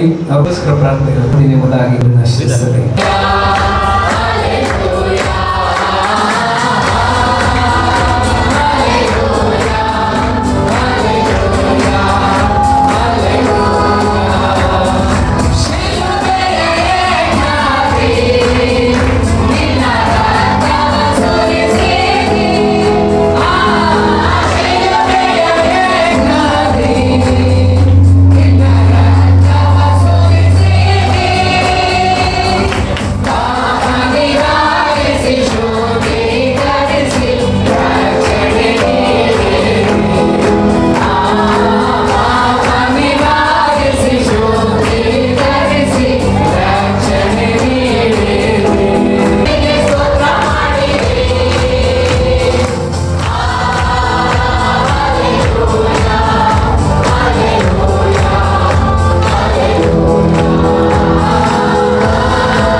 ಇರುವಾಗ ದೇವಾದಿ ದೇವನು ಮಾನವ ರೂಪವನ್ನು ತಾಳಿ ಈ ಪಾಪ ನಿವಾರಣೆ ಮಾಡೋದಕ್ಕಾಗಿ ಮಾನವ ರೂಪದಲ್ಲಿ ಬಂದು ಯಜ್ಞವಾಗಿದ್ದಾನೆ ಪ್ರಿಯರೇ. ಅದನ್ನ ಯಾರು ಒಪ್ಪಿಕೊಳ್ತಾರೋ ಅವನಿಗೆ ಪಾಪದ ಪರಿಹಾರವನ್ನು ಕೊಡ್ತಾರೆ. ಆ ತತ್ವ ಸಿದ್ಧಾಂತಗಳನ್ನು ಒಪ್ಪಿಕೊಂಡು ಯಾರು ಜೀವನ ಮಾಡ್ತಾರೋ ಅವರಿಗೆ ನಿತ್ಯ ಜೀವನ ಉಚಿತವಾಗಿ ಕೊಡ್ತಾರೆ. ಇದಕ್ಕೆ ಏನು ನೀವು ಈಡುಕೊಡಬೇಕಾಗಿಲ್ಲ, ಏನು ತ್ಯಾಗ ಮಾಡಬೇಕಾಗಿಲ್ಲ. ಯೇಸು ಸ್ವಾಮಿ ಸತ್ತಂಗೆ ನೀವು ಶಿಲ್ಬೆ ಮೇಲೆ ಸಾಯಂಗಿಲ್ಲ, ನೀವು ಆಣೆಗಳು ಹೊಡೆಸ್ಕೊಳ್ಳಂಗಿಲ್ಲ, ಚಾಡಿ ಏಟು ಹೊಡೆಸ್ಕೊಳ್ಳಂಗಿಲ್ಲ, ಗುಂಡು ಹೊಡೆಸ್ಕೊಳ್ಳಂಗಿಲ್ಲ, ಬೇರೆ ಯಾವುದೇ ನೀವು ತ್ಯಾಗ ಬಲಿದಾನ ಮಾಡೋಂಗಿಲ್ಲ. ನಿಮ್ಮ ಹೃದಯಗಳನ್ನು ದೇವರ ಹತ್ರ ಗೋಪಿಸಿಕೊಟ್ಟು, ದೇವರೇ ನಿಜವಾಗ್ಲೂ ನಾನು ಪಾಪಿ, ನಾನು ಪಾಪದ ಜೀವಿತ ಮಾಡ್ತಾ ಇದ್ದೇನೆ, ಈ ಪಾಪದ ಜೀವಿತ ಇಟ್ಟುಕೊಂಡು ನಾನು ಸ್ವರ್ಗ ಬರೋದಕ್ಕೆ ಆಗೋದಿಲ್ಲ, ನನಗೆ ಪಾಪದ ಪರಿಹಾರ ಕೊಡು ಎಂಬುದಾಗಿ ಆತನ ಮುಂದೆ ಬಂದು ಆ ಪಾಪಗಳಿಗೋಸ್ಕರ ಪಶ್ಚಾತ್ತಾಪಪಟ್ಟು ನೀವು ದೇವರ ಕಡೆ ತಿಳ್ಕೊಂಡು ಆ ಯೇಸುವನ್ನ ಒಡೆಯನು ರಕ್ಷಕನು ದೇವರ ಎಂಬುದಾಗಿ ನಿಮ್ಮ ಹೃದಯದಲ್ಲಿ ಸ್ವೀಕಾರ ಮಾಡಿಕೊಡುವಾಗ ಬರಮಾಡಿಕೊಡುವಾಗ ಆತ ನಿಮ್ಮ ಜೀವಿತಕ್ಕೆ ಬಂದು ನಿಮಗೆ ಆಶೀರ್ವಾದ ಕೊಡ್ತಾರೆ. ಹಲ್ಲೆಲೂಯಾ. ಈ ಶಿಲುಬೆ 7 ಮಾತುಗಳು ಬಹಳ ಶ್ರೇಷ್ಠವಾದದ್ದು. 2025 ವರ್ಷಗಳಿಂದ ಇದು ಪ್ರಸಂಗ ನಡೀತಾನೇ ಇದೆ. ಯಾಕೆ ನಡೀತಾ ಇದೆ ಅಂದ್ರೆ ಹೊಸ ವಿಷಯಗಳು, ಹೊಸ ಜನರು, ಹೊಸ ಮಕ್ಕಳೊಂದಿಗೆ ಮಾತನಾಡ್ತಾರೆ. ನೋಡಿ, 7 ಜನ ಬಹಳ ಧೈರ್ಯವಾಗಿ ಒಂದು ಹೊಸ ವಿಷಯಗಳನ್ನ ಅವ್ರು ಮಾತನಾಡ್ತಾ ಇದ್ದಾರೆ. ಬಹಳ ಸಂತೋಷ ಆಗ್ತದೆ. ನಮಗೆಲ್ಲ ಆ ಚಾನ್ಸಸ್ ಇಲ್ಲ, ತುಂಬಾ 10-15 ವರ್ಷ ಬೇಕಾಗಿತ್ತು ನಾವು. ಆದ್ರೆ ನೋಡಿ, ಮಕ್ಕಳು 45 ದಿವಸದಲ್ಲಿ ಧೈರ್ಯವಾಗಿ ಮಾತನಾಡ್ತಾರೆ. ಹಲ್ಲೆಲೂಯಾ. ಅದಕ್ಕೋಸ್ಕರ ಇನ್ನೂ ಹೆಚ್ಚಾಗಿ ಮಕ್ಕಳನ್ನ ಆಶೀರ್ವಾದ ಮಾಡಲಿ ಮತ್ತು ನಾಡಿನ ಜನರಿಗೆ ಗುಡ್ ಫ್ರೈಡೆ ಹಬ್ಬ ಶುಭದಾಯಕವಾಗಲಿ, ಮತ್ತೆ ಒಳ್ಳೆ ಮಳೆ ಬೆಳೆ ಸಿಗಲಿ, ಒಳ್ಳೆ ರೀತಿಯ ಆಶೀರ್ವಾದ ಸಿಗಲಿ, ಜನರು ರಕ್ಷಣೆ ಆಗಲಿ, ಆರೋಗ್ಯ ಸಿಗಲಿ. ಯಾಕಂದ್ರೆ ಈಗಾಗಲೇ ಅನೇಕ ಪ್ರಾಬ್ಲಮ್ಸ್ಗಳು ದೇಶದಲ್ಲಿ, ಅನಾರೋಗ್ಯ, ಅಸಮಾಧಾನ, ಅಶಾಂತಿ, ಜಗಳಗಳು, ಕಕ್ಷೆ ಭೇದಗಳು ಇವೆಲ್ಲ ಬರ್ತದೆ. ಇವುಗಳ ಮಧ್ಯದಲ್ಲಿ ಒಂದು ಬೆಳಕು ಸಮಾಜದೊಳಗಡೆ ಹೋಗಲಿ, ಅದನ್ನು ಕೊಂಡೊಯ್ಯುವವರು ನೀವು. ಅದಕ್ಕೆ ನೀವು ದೇವರ ಕೈ ಹೇಳ್ತಾನೆ, ನೀವು ಲೋಕಕ್ಕೆ ಬೆಳಕಾಗಿದ್ದೀರಿ ಎಂಬುದಾಗಿ. ಅದಕ್ಕೆ ನೀವು ಬೆಳಕಾಗೇ ಇರಬೇಕು.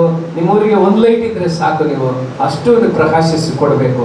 ನಾವೆಲ್ಲ ಕಣ್ಣುಗಳನ್ನು ಮುಚ್ಚಿ ಕೈಗಳನ್ನು ಮೇಲೆ ಮಾಡಿ 7 ಮಾತುಗಳನ್ನಾಡಿದಂಥ ಸಹೋದರಿಗೋಸ್ಕರ ನೀವು ಒಳ್ಳೆ ರೀತಿಯಲ್ಲಿ ಪ್ರಾರ್ಥನೆ ಮಾಡಬೇಕೆಂಬುದಾಗಿ ನಿಮ್ಮನ್ನು ಪ್ರೀತಿಯಿಂದ ಕೇಳಿಕೊಂಡ್ರೆ, ಮಕ್ಕಳು ಇಲ್ಲಿಗೆ ನಿಂತ್ಕೋಬಾರ್ದು. ಇನ್ನೂ ಅವರಲ್ಲಿರುವಂಥ ಮರ್ಮಗಳು, ಗುಡಾರ್ಥಗಳು ಧೈರ್ಯವಾಗಿ ಮಾತನಾಡಕ್ಕೆ ಅವರಿಗೆ ಒಳ್ಳೆ ವೇದಿಕೆ ಕೊಟ್ಟರೆ ಅವರು ಮಕ್ಕಳು ಬಹಳ ಚೆನ್ನಾಗಿ ಮಾತನಾಡುವಂಥ ಮಕ್ಕಳಾಗಿದ್ದಾರೆ. ಪರಿಶುದ್ಧನು ಮಹೋನ್ನತನಾದ ದೇವರೇ, ಶಿಲುಬೆಯ 7 ಮಾತುಗಳಲ್ಲಿ ಈ ಮಾತುಗಳನ್ನ ಒಳ್ಳೆ ರೀತಿಯಲ್ಲಿ ದೇವರ ಬಗ್ಗೆ ಮಾತನಾಡ್ತೀನಿ ಎಂಬುದಾಗಿ ಬಹಳ ಶ್ರದ್ಧೆಯಿಂದ, ಭಕ್ತಿಯಿಂದ ಫಾಸ್ಟಿಂಗ್ ಪ್ರೇಯರ್ ಮಾಡಿಕೊಳ್ತಾ, ಪ್ರತಿದಿನ ಪ್ರಾರ್ಥನೆ ಮಾಡಿಕೊಳ್ತಾ ಸಿದ್ಧವಾಗಿದ್ದಾರೆ. ಸ್ವಾಮಿ, ಈ ಮಕ್ಕಳನ್ನ ದೇವರು ಉಪಯೋಗಿಸು.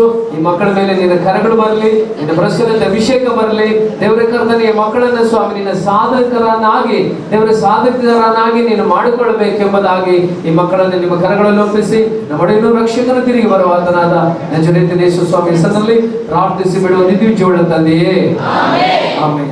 ದಯಮಾಡಿ 7 ಜನ ಹೋಗಿ. ಸ್ವರ್ಗೀಯ ತಂದೆಯಾದ ದೇವರೇ, ಈ ದಿನಕ್ಕಾಗಿ ನಾವು ವಂದಿಸ್ತೀವಿ ಸ್ವಾಮಿ. ಯಾಕಂದ್ರೆ ಬೂದಿ ಬುಧವಾರದಿಂದ ಹಿಡಿದು ಕರ್ತನೆ ಇಲ್ಲಿಯ ತನಕ ದೇವರೇ ಸಭೆಯಲ್ಲಿ ಕರ್ತನೆ ನಿರಂತರವಾದ ಪ್ರಾರ್ಥನೆ, ನಿರಂತರವಾದ ಅಭ್ಯಾಸ ದೇವರೇ, ಪ್ರತಿದಿನ ಆರಾಧನೆ ಕರ್ತನೆ.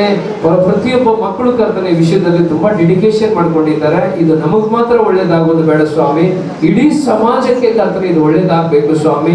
ಅನೇಕ ಜನರು ಫಾಸ್ಟಿಂಗ್ ಪ್ರೇಯರ್ ಮಾಡಿಕೊಂಡು ದೇವರೇ ಇದನ್ನ ಕರ್ತನೆ ಭಕ್ತಿ ಪೂರ್ವಕವಾಗಿ ಕರ್ತನೆ ಈ ಗುಡ್ ಫ್ರೈಡೆಯನ್ನ ಸೆಲೆಬ್ರೇಟ್ ಮಾಡಿದ್ದಾರೆ ಸ್ವಾಮಿ. ಈ ಮಕ್ಕಳಿಗೂ ಕರ್ತನೆ, ಇವರ ಕುಟುಂಬಕ್ಕೂ ಕರ್ತನೆ ತಪ್ಪದೇ ಆಶೀರ್ವಾದಗಳು ಬರಬೇಕು ಸ್ವಾಮಿ. ಅನೇಕ ಜನರಿಗೆ ಪ್ರಾಬ್ಲಮ್ಸ್ ಇದೆ, ಕಷ್ಟಗಳಿದೆ, ಸಮಸ್ಯೆಗಳಿದೆ, ನೋವುಗಳಿದೆ, ಬಾಧೆಗಳಿದೆ, ಅನಾರೋಗ್ಯದ ಇವು ಎಲ್ಲವುಗಳ ಮಧ್ಯದಲ್ಲಿ ಕರ್ತನೆ ಶಿಲುಬೆಯನ್ನು ಇವತ್ತು ಆರಾಧಿಸಿದ್ದಾರೆ, ಧ್ಯಾನಿಸಿದ್ದಾರೆ, ಪ್ರಾರ್ಥಿಸಿದ್ದಾರೆ.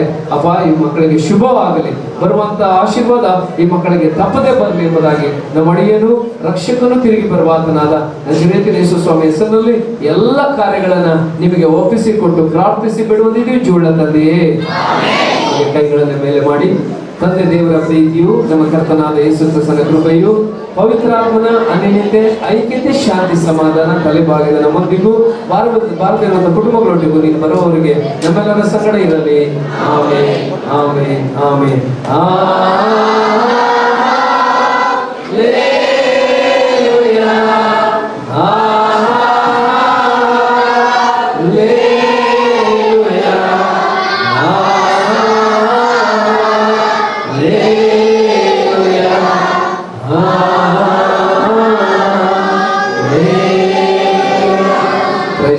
ಈ ಗುಡ್ ಫ್ರೈಡೆ ಹಬ್ಬದ ಆರ್ಥಿಕ ಶುಭಾಶಯಗಳನ್ನು ನಾನು ಕೋರೋನಾಗಿದ್ದೀನಿ. ನಾಡಿನ ಸಮಸ್ತ ಜನರಿಗೆ ಯೇಸು ಪವಿತ್ರ ಸಭೆ ಮೂಲಕವಾಗಿ ಮತ್ತೊಂದು ಸಾರಿ ನನ್ನ ತುಂಬು ಹೃದಯದ ವಂದನೆಗಳನ್ನು ಮತ್ತು ಆರ್ಥಿಕ ಶುಭಾಶಯಗಳನ್ನು ನಾನು ಕೋರೋನಾಗಿದ್ದೇನೆ. ಈ ಗುಡ್ ಫ್ರೈಡೇ ಹಬ್ಬ ಬೇರೆ ಸಭೆಗಳಿಗೆ ಮಾತ್ರ ಅಲ್ಲ, ಇಡೀ ಸಮುದಾಯಕ್ಕೆ ಮತ್ತು ದೇಶಕ್ಕೆ ಒಳ್ಳೆಯದಾಗಲಿ ಎಂಬುದಾಗಿ ನಾವು 45 ದಿನ ಬಹಳ ಶ್ರದ್ಧೆಯಿಂದ ಭಕ್ತಿಯಿಂದ ದೇವರ ಹತ್ರ ಬಂದು ಪ್ರಾರ್ಥಿಸಿ, ದೇವ ಮಕ್ಕಳು ಎಡೆಬಿಡದೆ ಪ್ರತಿದಿನ 45 ದಿನ ಬಂದು ಸಭೆಯಲ್ಲಿ ಪ್ರಾರ್ಥನೆ ಮಾಡಿದರೆ ದೇಶದಲ್ಲಿ ಒಳ್ಳೆಯ ಆರೋಗ್ಯ ಸಿಗಲಿ, ದೇಶದಲ್ಲಿ ಶಾಂತಿ, ಸಮಾಧಾನ, ಆರೋಗ್ಯ, ಬಲ, ರಕ್ಷಣೆ ಆಗಲಿ. ಮತ್ತು ಕರ್ತನು ಯೇಸು ಸ್ವಾಮಿ ಜಗತ್ತಿಗೆ ಬಂದಂಥ ಮೂಲ ಉದ್ದೇಶವನ್ನು ಸುವಾರ್ತೆ ಮೂಲಕವಾಗಿ ಮತ್ತು ಮಾಧ್ಯಮಗಳ ಮೂಲಕವಾಗಿ ಪ್ರಸಾರಪಡಿಸಲಿಕ್ಕೆ ನಾವು ಬಹಳ ಸಂತೋಷ ಪಡುವರಾಗಿದ್ದೀವಿ. ಯಾಕೆಂದರೆ ಯೇಸು ಸ್ವಾಮಿ ಜಗತ್ತಿಗೆ ಬಂದು ಮಹಾಯಜ್ಞ ಮಾಡಿದ್ದಾರೆ. 2025 ವರ್ಷಗಳ ಹಿಂದೆ ಮಾನವ ರೂಪವಾಗಿ ಬಂದು ನಾವು ಮಾಡಿದಂಥ ಪ್ರತಿಯೊಂದು ಪಾಪಗಳಿಗೋಸ್ಕರ ಅವರು ಜಜ್ಜಲ್ಪಟ್ಟು ಗಾಯಗೊಂಡು ಆ ಗಾಯಗಳಿಂದ, ಆ ರಕ್ತದಿಂದ, ಆ ಮರಣದಿಂದ ನಮಗೆ ನರಕದ ಕೂಪವನ್ನು ತಪ್ಪಿಸಿ ಸ್ವರ್ಗವನ್ನು ನಮಗೆ ಕೊಟ್ಟಿದ್ದಾರೆ. ಈ ಯೇಸು ಸ್ವಾಮಿಯನ್ನು ನಿಜವಾಗಲೂ ದೇವರು, ಒಡೆಯನು, ರಕ್ಷಕನು ಎಂಬುದಾಗಿ ಯಾರು ಹೃದಯಪೂರ್ವಕವಾಗಿ ಒಪ್ಪಿಕೊಳ್ತಾರೋ ಅವರಿಗೆ ನಿಜವಾದ ಪಾಪದ ಪರಿಹಾರ ಕೊಟ್ಟು ಒಂದು ವೇಳೆ ಲೋಕದಲ್ಲಿ ಈ ಲೋಕದ ಯಾತ್ರೆಯನ್ನು ಮುಗಿಸಿದರೆ ನಿತ್ಯ ಜೀವವನ್ನು ದೇವರು ಕೊಡ್ತಾನೆ. ಅದು ಕಡು ಸತ್ಯವಾಗಿದೆ. ಹೌದು, ಯೇಸು ಸ್ವಾಮಿ ಅದನ್ನು ಮಾಡಲಿಕ್ಕೆ ಬಂದಿದ್ದು. ಇನ್ಯಾವುದೇ ಕಾರ್ಯಗಳನ್ನು ಅವರು ಮಾಡಲಿಕ್ಕೆ ಬಂದವರಲ್ಲ.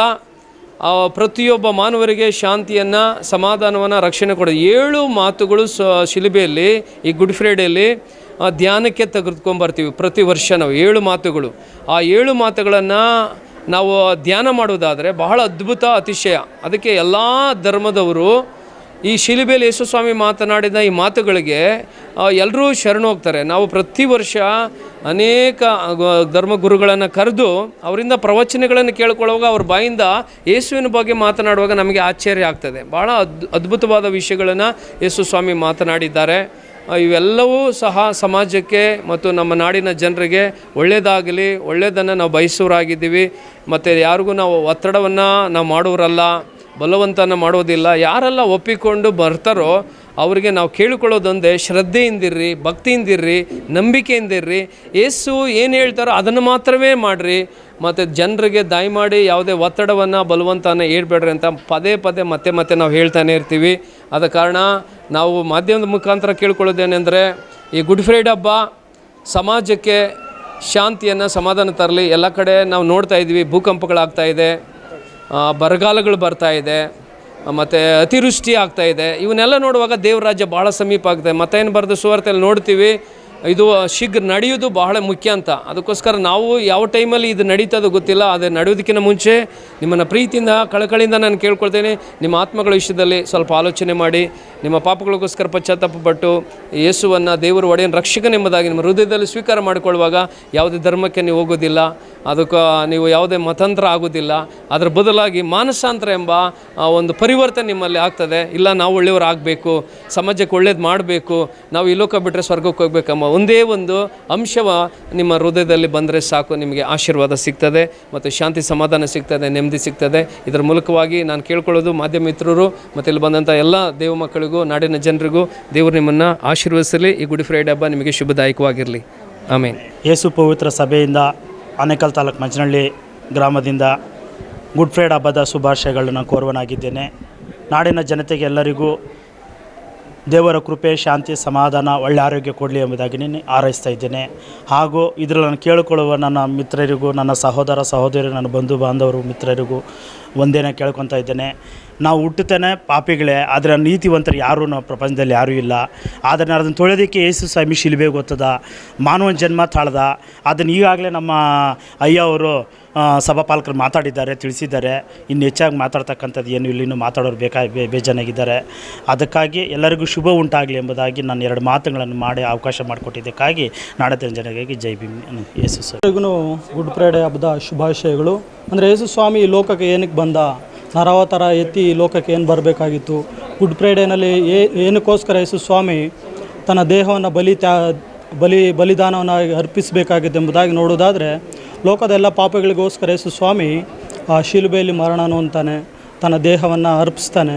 ಅದರಿಂದ ನಮಗೆ ಒಳ್ಳೆಯದಾಗುತ್ತೆ ಮತ್ತು ಯೇಸು ಸ್ವಾಮಿಯ ತ್ಯಾಗ ಬಲಿದಾನಗಳಿಂದ ನಮಗೆ ಶುಭ ಉಂಟಾಗ್ತದೆ. ಅಂದರೆ ನಮ್ಮ ಪಾಪಗಳನ್ನು, ಲೋಕದ ಶಾಪಗಳನ್ನು, ಲೋಕದಲ್ಲಿರುವ ಎಲ್ಲ ಪಾಪ ಶಾಪಗಳನ್ನು ಯೇಸು ಸ್ವಾಮಿ ತನ್ನ ಭುಜದ ಮೇಲೆ ಹಾಕಿಕೊಂಡು ಒಂದು ಗುಡ್ ಫ್ರೈಡೆಯಲ್ಲಿ ಆ ಗೋಲ್ಗೋತ ಬೆಟ್ಟದಲ್ಲಿ ತನ್ನ ಪ್ರಾಣವನ್ನು ಅರ್ಪಿಸ್ತಾನೆ. ಅದರಿಂದ ನಮಗೆ ಶುಭ ಉಂಟಾಗ್ತದೆ, ಅದರಿಂದ ನಮಗೆ ಒಳ್ಳೆಯದಾಗ್ತದೆ ಎಂಬುದಾಗಿ ನಾವು ಒಂದು ಎರಡು ಮಾತುಗಳನ್ನು ಹೇಳಿ ಮುಗಿಸ್ತೀವಿ. ಲೋಕದ ಮೇಲೆ ಎಷ್ಟೋ ಪ್ರೀತಿಯನ್ನು ಇಟ್ಟು ತನ್ನ ಒಬ್ಬನೇ ಮಗನನ್ನು ಕೊಟ್ಟಿದ್ದಾನೆ. ಆದರೆ ಯಾರೂ ನಮಗೋಸ್ಕರ ಯಾರೂ ಪ್ರಾಣವನ್ನು ಕೊಟ್ಟಿಲ್ಲ, ಮತ್ತು ನಮ್ಮ ಪಾಪಕ್ಕೋಸ್ಕರ ಯಾರೂ ರಕ್ತವನ್ನು ಸುರಿಸಿಲ್ಲ. ಆದರೆ ದೇವರು ನಾವು ಮಾಡಿರೋ ಪಾಪಕ್ಕೋಸ್ಕರ ದೇವರು ನಮಗೋಸ್ಕರ ಪ್ರಾಣವನ್ನು ಬಿಟ್ಟು ಆತನ ರಕ್ತವನ್ನು ಸುರಿಸಿದ್ದಾನೆ.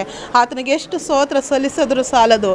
ಆಮೇಲೆ ಮತ್ತೆ ನಾವು ಲೋಕದವರು ಎಷ್ಟೋ ಜನ ಟ್ರಿಪ್ಗಳಿಗೆ ಹೋಗ್ತಾರೆ, ಸ್ನಾನ ಮಾಡಿದ್ರೆ ನದಿಯಲ್ಲಿ ಮುಳುಗಿದ್ರೆ ಪಾಪ ಕಳೆಯುತ್ತೆ ಅಂತ ಅಂದ್ಕೊತಾರೆ.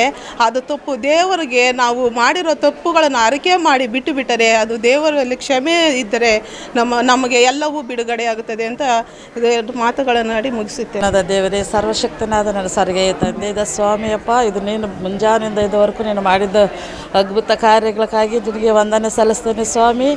ಅಪ್ಪ, ವಿಶೇಷವಾಗಿ ಕರ್ತನೆ ನಾನು ಹೇಳಬೇಕಂತ ಬಯಸೋದು ಏನು ಸ್ವಾಮಿ, ಅಪ್ಪ, ಇಡೀ ಜಗತ್ತಲ್ಲಿ ಕರ್ತನೆ ನಿನ್ನ ಗುರುತಿಸಿ ನಿನ್ನ ಗುಡ್ ಫ್ರೈಡೇನ ಸ್ವಾಮಿ ಎಲ್ಲ ಸಭೆಗಳಾಗ ಈ ವಿಶೇಷದನ್ನು ಎಲ್ಲ ಪ್ರಕಟಣೆ ಪಡಿಸುತ್ತಾ ಇರೋದಕ್ಕಾಗಿ ನಿನಗೆ ಎಷ್ಟು ಸ್ತೋತ್ರ ಸಾಲದು ಸ್ವಾಮಿ. ಇದನ್ನು ಜನ ಏನೋ ಅಂದ್ಕೋಬೋದು ಕರ್ತನೆ, ನಮಗೂ ಮಾತ್ರ ವಿಶೇಷವಾದ ಆ ಶಿಲುಬೆ ಮೇಲೆ 7 ಮಾತು ಕರ್ತನೆ ನಮ್ಮ ಹೃದಯದಲ್ಲಿ ಅದು ಎಷ್ಟೋ ಹೇಳೋಕ್ಕೆ ಸಾಧ್ಯ ಆಗದಿದ್ದಂಥ ಮಾತುಗಳು ನಮಗಾಗಿದೆ ಸ್ವಾಮಿ.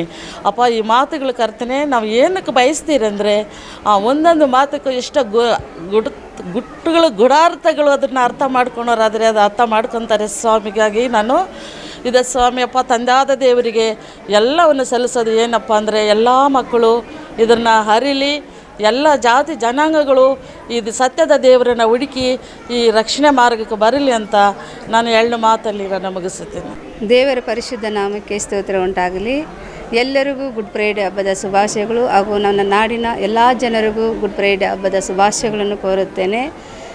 ನನ್ನ ಎಲ್ಲರಿಗೂ ಪ್ರೀತಿಯ ಸ್ವಾಗತವನ್ನು ಬಯಸುತ್ತೇನೆ. ದೇವರು ಎಲ್ಲರಿಗೂ ಸಮಾಧಾನ, ಶಾಂತಿ, ಆರೋಗ್ಯವನ್ನು ಕೊಡಲಿ ಎಂಬುದಾಗಿ ಕರ್ತನ ಹೆಸರಿನಲ್ಲಿ ನಾನು ಬೇಡಿಕೊಳ್ಳುತ್ತೇನೆ. ಈ ಗುಡ್ ಫ್ರೈಡೆ ಹಬ್ಬದ 2025 ವರ್ಷಗಳಿಂದ ನಾವು ಈ ಗುಡ್ ಫ್ರೈಡೆ ಹಬ್ಬವನ್ನು ಆಚರಿಸ್ತೇವೆ. ಇದು ಇನ್ನೂ ಮುಂದೆ ಅದ್ಭುತ ರೀತಿಯಲ್ಲಿ ದೇವರು ಅನೇಕ ಜನರು ಬಂದು ಇದರಲ್ಲಿ ಪಾಲುಗಾರರಾಗಿ ಅನೇಕ ಜನರು ರಕ್ಷಣೆ ಹೊಂದಬೇಕೆಂಬುದಾಗಿ ನಾನು ಪ್ರೀತಿಯಿಂದ ಕೇಳಿಕೊಳ್ಳುತ್ತೇನೆ. ಈ ಮಾತುಗಳನ್ನು ದೇವರ ಮಹಿಮೆಗಾಗಿ